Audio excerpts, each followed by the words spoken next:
आगरा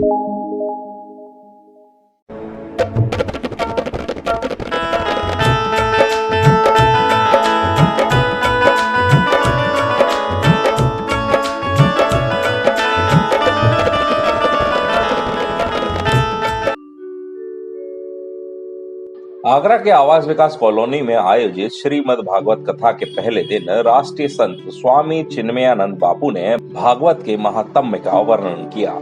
उन्होंने कहा कि प्रभु की भक्ति से भक्त तर जाता है। मन की वासनाओं और लोभ आदि बंधनों से मुक्त होना ही मोक्ष है। भागवत की गंगा हमारे तन और मन दोनों को ही पवित्र करती है।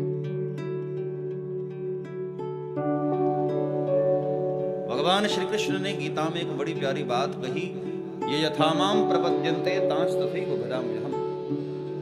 जो मुझे जिस प्रकार भजता है मैं भी उसको उसी प्रकार भजता हूं। इस सूत्र को ठीक से समझना। आप जो भगवान के लिए करते हैं ना, वही भगवान आपके लिए करते हैं। आपने यदि भगवान को स्मरण करना शुरू किया तो एक समय ऐसा आता है कि जब आप ही नहीं, गोविंद भी आपको स्मरण करते हैं, भगवान भी आपको स्मरण करते हैं। जैसे आपने नियम बनाया कि हर एकादशी को गिरिराज्य जाना है या हर पूर्णिमा को गिरिराज्य जाना है या हर बुधवार को, कोई भी नियम यदि आपने बनाया और लगातार आप कई वर्षों तक जाते रहे और किसी बार ऐसा हुआ कि आप न पहुंचे तो कन्हैया को बड़ी चिंता हो जाती है कि आज मेरा भक्त आया क्यों नहीं। एकादशी हो गई, पूर्णिमा हो गई, अभी तक पहुंचा क्यों, उसको बड़ी चिंता हो जाती है। सेक्टर 11 पार्क में कथा शुरू होने से पहले कैलाशपुरी स्थित प्राचीन हनुमान मंदिर से कथा स्थल तक कलश यात्रा निकाली गई। पीत वस्त्रों में 2000 से अधिक महिलाएं सिर पर कलश रख ढोल बाजे की धुन पर कथा स्थल की ओर चली।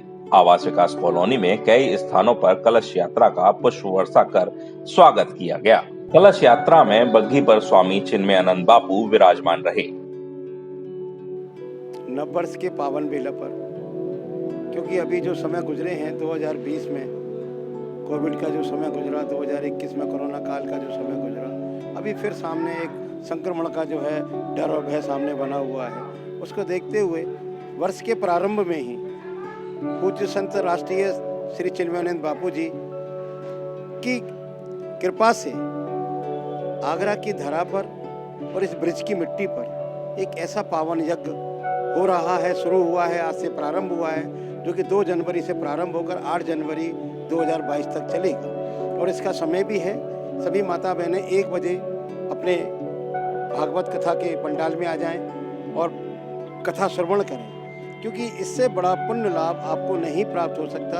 आपकी सभी मनोकामना, सभी कष्ट आपके भागवत सुनने से दूर हो जाएंगे। और क्योंकि हम सब लोग इतने दिनों से ये इंतजार भी कर रहे थे कि भागवत हमको सुनने को मिले, राधे राधे हमको कहने को मिले, क्योंकि ये तो ब्रज है, यहाँ तो राधे राधे ही सारे कष्ट दूर कर देते हैं। आपकी मनोकामना भी यही पूर्ण करेंगे। इसलिए आप समय थोड़ा सा निकाल के अपने परिवार सहित श्रीमद् भागवत कथा का रसपान करें और इस गंगा में, इस सागर में, जो कि राधा रानी और बांके बिहारी जी की कृपा से यहाँ हो रहा है, इसमें डुबकी लगाकर अपने को पुण्य, धन्य, परमार्थ हर तरीके से आप जो है वो लाभ कमाएं। आपको बता दें कि सोमवार को 2 बजे से कथा शुरू होगी। इसमें राजा परीक्षित के जन्म और सुखदेव जी के श्रीमद् भागवत कथा के प्रसंग का वर्णन किया जाएगा। ब्रजभूषण, आगरा अपडेट।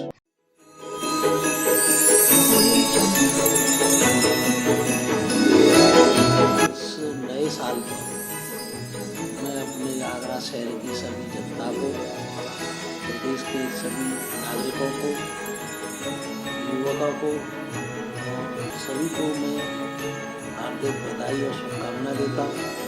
आने वाला कैलेंडरी नया साल सभी के लिए शुभ बनकर आए और उनके जीवन में नई उजाला लेकर आए।